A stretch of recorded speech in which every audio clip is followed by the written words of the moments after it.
नमस्ते बच्चों, मेरा नाम गोस्वामी हेमाली है और मैं आपकी हिंदी अध्यापिका हूँ। स्टूडेंट, ऑलरेडी सेशन 1 में हमने चैप्टर 5, 7 और 8 to 13 का रिवीजन ऑलरेडी डन कर लिया है, राइट?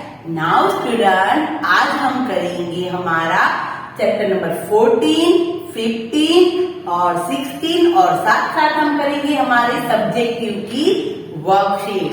तो चैप्टर नंबर 14 था हमारा सच्चा मित्र। क्या था हमारा चैप्टर नंबर 14? सच्चा मित्र। हमने उसमें देखा था कि क्या था चैप्टर हमारा सच्चा मित्र के अंदर कि हमारे सच्चे मित्र कौन है। ये एक पत्र है और किसने लिखा है? पेड़ पौधे ने। और किसे लिखा है? बच्चों को, क्योंकि हमारे पेड़ पौधे हैं वो हमारे सच्चे मित्र है। कैसे मित्र है? सच्चे, जो हमारी हमेशा सहायता करते हैं, हमें उनसे बहुत सारी चीजें प्राप्त होती है, राइट? यह पत्र पेड़ पौधों ने बच्चों को उनका मित्र बनाकर लिखा है। हमें तरह तरह के फूल फल पेड़ों से ही प्राप्त होते हैं। पेड़ों से प्राप्त स्वच्छ हवा हमें ताजगी प्रदान करती है। धूप कालीन की तरह मुलायम एक प्रकार की घास होती है। આપણે इंग्लिश में लोन कहिए, राइट? उस लोन को हिंदी में क्या कहते हैं? दूब, जो एक प्रकार की घास की कालीन हो, घास की जैसे कि हम लोग कालीन देखते हैं ना, अलादीन में आता है कालीन चटाई, राइट? उसी तरह जिस पर बैठना सभी को अच्छा लगता है। कोई भी ऐसा व्यक्ति नहीं होगा जिसको घास पर चलने में या बैठने में मजा ना आए। आसमान ने वृक्ष से प्रश्न किया कि मनुष्य तुम्हारे साथ इतना बुरा व्यवहार करता है, तब भी तुम इन्हें फल देते हो? वृक्ष ने उत्तर दिया कि यदि मनुष्य गलत काम करता है तो क्या वृक्ष भी उसके साथ गलत काम करना चाहिए, राइट? अगर हमारे साथ कोई गलत काम करता है तो हमें भी जरूर नहीं कि उसके साथ गलत काम करना चाहिए। वृक्ष हमारे जीवन के अभिन्न मित्र है। यदि पेड़ न हो तो हमारा जीवित रहना असंभव हो जाएगा, क्योंकि वे हमें प्राणवायु से लेकर जीवन जीवने की आवश्यक वस्तुएं प्रदान करते हैं। हम जानते हैं कि हमें प्राणवायु, दैट मीन्स की ऑक्सीजन वायु भी हमें पेड़ देता है और हमारे जीवन की बहुत सारी ऐसी चीजें हैं जो हमें पेड़ से ही प्राप्त होती है।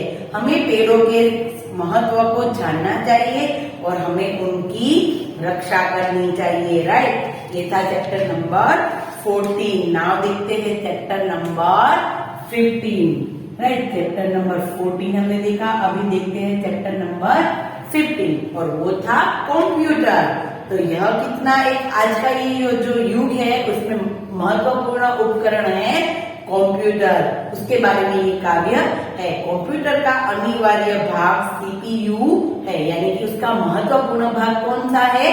CPU, right? इसका दिमाग भी कहा जाता है। ये पूरा कंप्यूटर का दिमाग किसे कहा जाता है? सीपीयू को।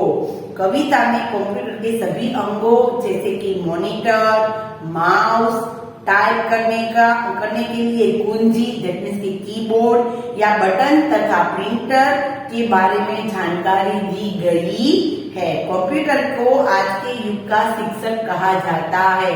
ट्यूटर यानी कि शिक्षक, राइट? पढ़ाने वाला कहा जाता है। फिर हमने देखा चैप्टर नंबर 16 और लास्ट वाला चैप्टर था हमारा बिजली का। तो अचानक सारे घर में अंधेरा हो जाता है और दादी जी है वो एकदम गुस्से में आ जाती है और पिताजी ने बताया कि बिजली अपने आप चली गई है। बिजली चले जाने पर टॉर्च, मोमबत्ती और माचिस की जरूरत सबको होती है। फ्रिज, टेलीविजन, रेडियो, हवाई जहाज, खिलौने, माइक्रोवेव, ओवन, वॉशिंग मशीन, पंखे, बल्ब आदि बिजली से चलने वाले उपकरण है। थोड़ी बिजली बैटरी से भी मिलती है। फ्रीज में चीजें बिजली के कारण ठंडी रहती है, ताजी बनी रहती है, राइट? फ्रीज में ठंडा होने के कारण सब कुछ चीजें ताजी और फ्रेश रहती है। इस प्रकार फ्रिज में सब कुछ सुरक्षित रहता है। सावधानी से बिजली न इस्तेमाल करने पर हमें नुकसान भी हो सकता है, राइट। जैसे कि हम लोग बिजली की बटन को हम लोगों को बार बार दबाते रहना नहीं चाहिए, राइट। खुले तार को नहीं छूना चाहिए। सावधानी से बिजली का न इस्तेमाल करने पर वो हमें नुकसान भी पहुंचा सकती है। बिजली के तार को कभी छूना नहीं चाहिए। बिजली के बटन को भी बार बार यूं लगातार दबाते रहना नहीं चाहिए। अपनी और अपने घर की सुरक्षा को ध्यान में रखना चाहिए, राइट। तो ये था हमारे चैप्टर नंबर, हमने 5, 7 और 16 तक हमने चैप्टर कर लिए। राइट नाउ स्टूडेंट, हम लोग करते हैं हमारा सब्जेक्टिव की वर्कशीट। हम क्या करेंगे, हमारी सब्जेक्टिव की वर्कशीट। हमारी जो सब्जेक्टिव की वर्कशीट है उसमें कौन कौन से प्रश्न है उसको हम लोग एक बार देखते हैं। तो सबसे पहले क्वेश्चन 1 है, निम्नलिखित प्रश्नों के उत्तर लिखिए। और वो 6 मार्क के 6 क्वेश्चन है। बिजली के चले जाने पर किसे गुस्सा आ गया? देखो हमने सारे लेसन ऑलरेडी 2 सेशन में कर लिए, इसलिए सबको आंसर पता होना चाहिए, राइट। कि बिजली के चले जाने पर किसे गुस्सा आ गया? तो बिजली के चले जाने पर दादी जी को गुस्सा आ गया। किसे गुस्सा आ गया था? दादी जी को। कंप्यूटर में गतिविधियां कौन से भाग में दिखाई देती है? यानी कि कंप्यूटर है उसमें ये पूरी सब कुछ हम लोग कहाँ पर देख सकते हैं? सब कुछ जो भी हम लोग लिखते हैं वो ऐड होता है सीपीयू के अंदर, बट हम लोग किसके अंदर देख सकते हैं? तो वो हम लोग यस मॉनिटर के अंदर सब कुछ देख सकते हैं। गतिविधियां यानी कि सब कुछ देखना। पेड़ों से प्राप्त होने वाले 2 फल के नाम बताए। तो पेड़ से ही सारे फल प्राप्त होते हैं, राइट। तो पेड़ से फल प्राप्त होने वाले कोई भी पपीता, आम, अंगूर कोई भी हो सकता है, राइट। केला। प्रखर पर पानी की बोतल किसने डाल दी थी? अनिकेत ने। किसने डाल दी थी? अनिकेत ने। प्रखर पर पानी की बोतल अनिकेत ने डाल दी थी। कामयाब शब्द का अर्थ क्या है? तो कामयाब शब्द का अर्थ है सफलता। क्या है? सफलता। मनुष्यों की सहायता कौन से जानवर करते हैं? जंगली जानवर या पालतू जानवर? तो मनुष्य की सहायता कौन करते हैं? पालतू जानवर, राइट। पालतू जानवर है जो मनुष्य की सहायता करते हैं। तो ये थे हमारे क्वेश्चन नंबर 1। 1 से लेके 6 प्रश्न है, तो उसमें हमारे सारे चैप्टर है, उसमें से कोई भी प्रश्न हो सकते हैं, राइट। नाउ देखो प्रश्न नंबर 2 है। क्वेश्चन नंबर 2, उसके अंदर थोड़े से पार्ट्स दिए हैं। तो उसमें सबसे पहले हम लोग ए वाला पार्ट देखते हैं। उसमें क्या है कि अंग्रेजी रूप लिखिए। तो आपको क्या करना है? ट्यूटर और टाइप का अंग्रेजी स्पेलिंग लिखना है, राइट। ट्यूटर और टाइप का, जैसे कि हमारा ये लेसन है उसमें हमने देखे थे अंग्रेजी शब्द कौन कौन से थे, उसको भी एक बार हम लोग देखते हैं। जैसे कि कंप्यूटर, तो कंप्यूटर का स्पेलिंग COMPUTER। फिर प्रोग्राम, तो प्रोग्राम का spelling PROGRAMME, programme. Monitor, MONITER, monitor. फिर है टाइप, तो TYPE, टाइप का स्पेलिंग। फिर इंग्लिश, तो आपको तो सबको आता है ENGLISH, इंग्लिश। और फिर ट्यूटर, तो TUTER, ट्यूटर का स्पेलिंग। डन। तो इस तरीके से कोई भी स्पेलिंग इसके अंदर होंगे, राइट। फिर उसके बाद है question number B. Question number B में क्या है कि समान अर्थ वाला शब्द, यानी कि हमारे जितना कोर्स है, जितने चैप्टर है, उन सभी में से आप लोगों को समान अर्थ शब्द करने हैं। और साथ साथ हमें अभ्यास पुस्तिका पर भी ध्यान देना है। डन।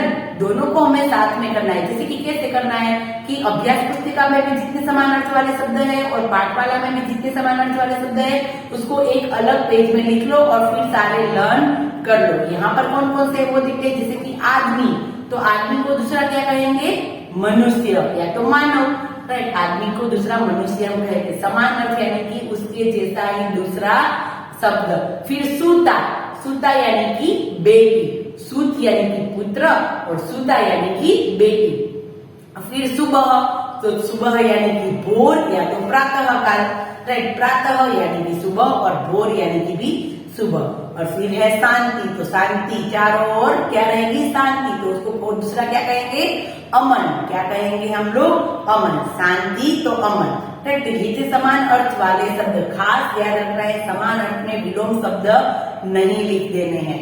फिर उसके बाद है क्वेश्चन नंबर सी, और वो क्या है, विलोम शब्द लिखिए। विलोम यानी उल्टे अर्थ, हानि, लाभ, पूरा, अधूरा, कहीं पूरा है तो कहीं अधूरा है, आदान प्रदान, आदान प्रदान, राइट, इम्पोर्ट एक्सपोर्ट, एक दूसरे की चीजें आदान प्रदान करना, लेना देना, आदान प्रदान, धूप, छाव, कहीं धूप है तो कहीं छाव है, राइट। हानि तो लाभ, पूरा तो अधूरा, आदान तो प्रदान, और धूप तो छाव। Okay, now question number B देखते हैं, और उसमें क्या है कि शब्द बनाओ।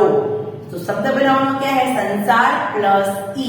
देखो इसमें क्या दिया है, संसार प्लस ई, बड़ी ई दी है, तो यानी कि लास्ट वर्ड को इसके साथ ज्वाइन करना है, तो क्या बनेगा, संसारी। क्या बनेगा, संसारी। ओके, उसी तरह हमें क्या दिया है,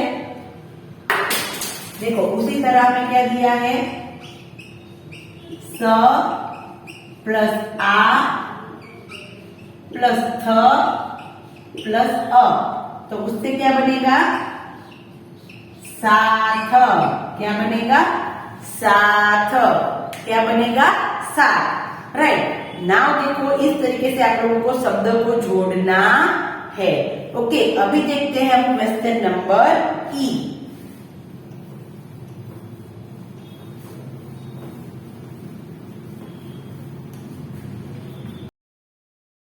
देखते हैं क्वेश्चन नंबर ई। तो ई वाले क्वेश्चन में क्या है, दो दो शब्द लिखिए। देखो यहाँ पर हमें क्या दिया है, च और छ, और दूसरा दिया है न और य। तो इससे हमें दो दो शब्द बनाने हैं, और ये क्या है, संयुक्त व्यंजन है। क्या है, संयुक्त व्यंजन। तो इससे कौन कौन से शब्द बनते हैं, जैसे कि च और छ से बनता है अच्छा, फिर बनता है स्वच्छ, राइट, अच्छा, स्वच्छ, स्वच्छता, और फिर न्य है, तो न्य से बनेगा कन्या, न्यारा, राइट, न्यारा, कन्या, ओके, न्यारी, न्याय, न्यायालय, ऐसे बहुत सारे शब्द बन सकते हैं। ये है क्वेश्चन नंबर 2 का ई वाला पार्ट। अभी देखते हैं एफ वाला पार्ट। उसमें क्या है कि शब्दों से वाक्य बनाओ। एक शब्द दिया है दो, पहले दिया है एक, और फिर दिया है दूसरा है किसान, किसान। तो देखो पहले एक से वाक्य बनाओ, तो कोई भी बन सकता है। आज मैंने एक अच्छा काम किया, आज मैंने एक केला खाया, आज मैंने एक चीज खरीदी, राइट। कोई भी हम बना सकते हैं, बस उस वाक्य के अंदर एक शब्द आना चाहिए। फिर किसान, तो किसान खेत में काम करता है, किसान हल चला रहा है, राइट। किसान बाजार में अपना अनाज बेचता है, राइट। ऐसा हम कोई भी हमारी तरीके से सेंटेंस बना सकते हैं, बट राइट अर्थ उसका होना चाहिए। Okay done. नाउ देखो उसके बाद वाला क्वेश्चन हम देखते हैं जी वाला क्वेश्चन। उसमें क्या है,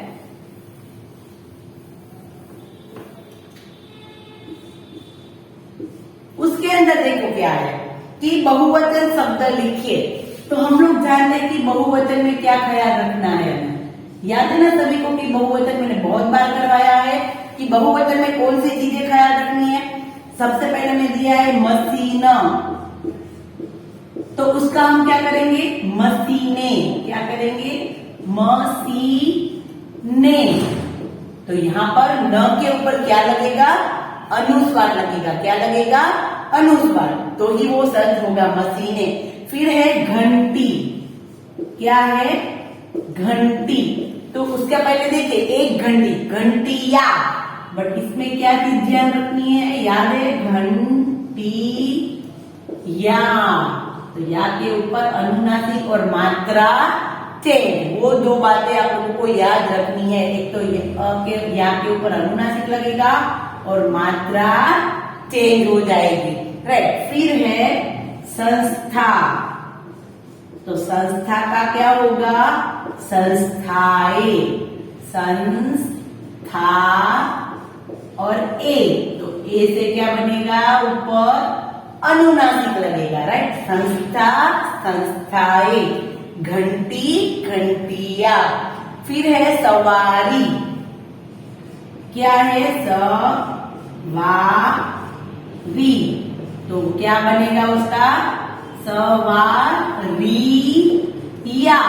और या के ऊपर क्या लगेगा, अनुनासिक, री की मात्रा चेंज होगी और या के ऊपर अनुनासिक लगेगा।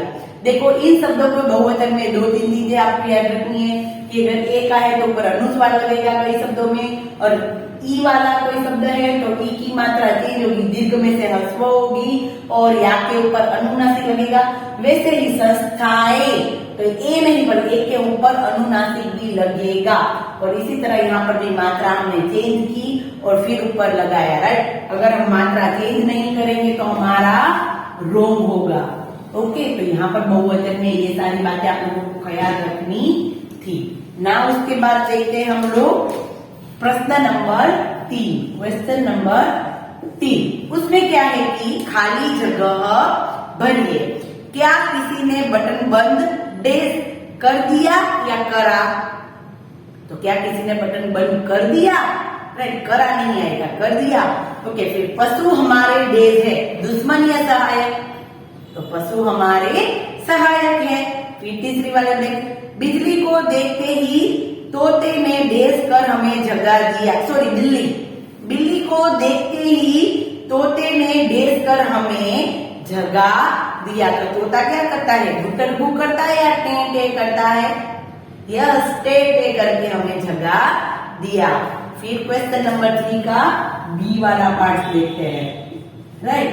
उसमें क्या है, कविता की पंक्तियां पूर्ण करो, यानी कि आप लोगों को क्या करना है, काव्य पंक्ति दी है, और कौन सी काव्य पंक्ति दी है हमें, हम होंगे कामयाब वाली, चैप्टर नंबर हमारा 12, राइट। हम होंगे कामयाब, वो काव्य पंक्ति आप लोगों को कंप्लीट करनी है, यानी कि जो लाइन दी है और जो लाइन इनकम्प्लीट है, स्किप है, वो आप लोगों को कंप्लीट करनी है, राइट। होंगे कामयाब, होंगे कामयाब, हम होंगे कामयाब एक दिन, हो मन में है विश्वास, पूरा है विश्वास, हम होंगे कामयाब एक दिन, राइट। यहाँ पर इतना पैराग्राफ दिया तो वही आप लोगों को कंप्लीट करना है। एग्जाम में हमारी चैप्टर 8 से लेके 5 से लेके 16 तक में जितनी भी राइट्स आती है उस लोगों को आप लोगों को एक बार देख लेनी है, राइट। खास करके चैप्टर 12 है वो आप लोगों को देख लेना है। फिर क्वेश्चन नंबर सी देखो, क्वेश्चन नंबर सी में क्या है, चित्र को देख के उनके नाम लिखिए। देखो यहाँ पर आप लोगों को कोई भी नाम दिए होंगे, चित्र वाला आपकी बुक में कहाँ पर है, जैसे कि यहाँ पर दिया है, किसका चित्र है, माउस का, मॉनिटर का और प्रिंटर का, तो उनके आप लोगों को नाम लिखने हैं, डन। फिर दिए गए शब्दों में से संज्ञा, सर्वनाम और क्रिया को उसके घर पहुंचाओ। देखो ये क्वेश्चन नंबर डी हमें खास सीखना है। क्वेश्चन नंबर डी में क्या है कि संज्ञा, सर्वनाम और क्रिया शब्द इनको उसके घर पहुंचाते। हमारे शब्द सभी साथ में दिए हैं और जो जो शब्द है उसको हमें उसके घर पहुंचाना है। जैसे कि इससे, तो इससे, तो नाम की जगह लिया गया शब्द है तो वो इसके अंदर आएगा, इससे, राइट। फिर उसके बाद देखो करता, तो करना कोई का क्रिया है तो वो इसके अंदर आएगा, करता है, करने की क्रिया। फिर है बटन, तो कोई नाम है तो वो नाम इसके अंदर आएगा, संज्ञा। और फिर है मॉनिटर, तो वो भी एक कोई नाम है तो वो भी इसके अंदर आएगा, राइट, मॉनिटर। और फिर उसके बाद है यह, तो यह नाम की जगह लिया गया शब्द है तो वो इसके अंदर आएगा। फिर है दबाना, तो दबाने की क्रिया हुई तो वो इसके अंदर आएगा दबाना, राइट। फिर उसके बाद ओके इतने ही शब्द है। तो हमें इसमें क्या याद रखना है, मैंने एक बार समझाया है आपको कि क्रिया यानी कोई भी काम करते हैं वो सर्वनाम यानी कि जो नाम की जगह जो शब्द लिया जाता है उसको सर्वनाम कहते हैं, और संज्ञा यानी कि कोई भी नाम, राइट। इसका हमने बहुत सारी ये लेसन में हमने बहुत सा कुछ कर लिया है, ये ग्रामर के टॉपिक हमने बहुत डीप में लर्न किए थे, सीखे थे, राइट। नाउ स्टूडेंट उसके बाद वाला क्वेश्चन देखते हैं कि उसके बाद क्या है, क्वेश्चन नंबर 4A, उसमें ए वाला क्या है, चित्र देखिए और दिए गए शब्दों से कहानी पूरी कीजिए। देखो यहाँ पर क्या दिया है कि चित्र एक दिया है और हमें उसको देख के कहानी पूरी करनी है, राइट। हमारा पेज नंबर 88 पर देखो, आपको एक आम का पेड़ था, उस पेड़ पर मिनी और टीनी नाम की 2 चिड़िया रहती थी, राइट। और उनमें गहरी दोस्ती थी। उनके घोंसले एक ही डाल पर पास पास थे। मिनी के घोंसले में उसके 2 बच्चे थे। उसके बच्चे बहुत शैतान थे। जब मिनी दाना लेने जाती थी तो टीनी उसके बच्चों की देखभाल करती थी, और जब टीनी दाना लेने जाती थी तो मिनी उसके बच्चों का ख्याल रखती थी, देखभाल करती थी। वे दोनों अपने बच्चों को दाना खिलाती और लोरी सुनाती और उनकी रक्षा करती थी, राइट। तो ये आपको चित्र को देख के आपको हेल्पिंग बुक्स भी दिया है, उसमें से देख के आप लोगों को शब्द लिखने हैं, डन। उसके बाद हम लोग क्वेश्चन नंबर बी देखते हैं कि बी के अंदर क्या है। तो 2 प्रश्न दिए, उसके उत्तर लिखने की। नाचते मोर के पास हमें क्यों नहीं जाना चाहिए। अगर नाचते मोर के पास हम जाना चाहेंगे तो चाहे नाचते मोर के पास हमें नहीं जाना चाहिए, क्योंकि पास जाने से वो अपने पंख समेट कर बंद कर देता है, राइट। बच्चे किस प्रकार सुखी रह सकते हैं, तो बच्चे चीनी गुड़ जैसे मीठी चीजें खाकर और शोरगुल हंगामा करके प्रसन्नता और खुशी से सुखी रह सकते हैं, डन। तो यहाँ पर भी हमारी सब्जेक्टिव की जो वर्कशीट है वो भी मैंने आप लोगों को समझा दी है, राइट। नाउ स्टूडेंट अभी हम लोग 2 रिवीजन और करेंगे और वो होंगे हमारे ऑब्जेक्टिव के, ओके। तो तब तक के लिए बाय बाय एवरीवन।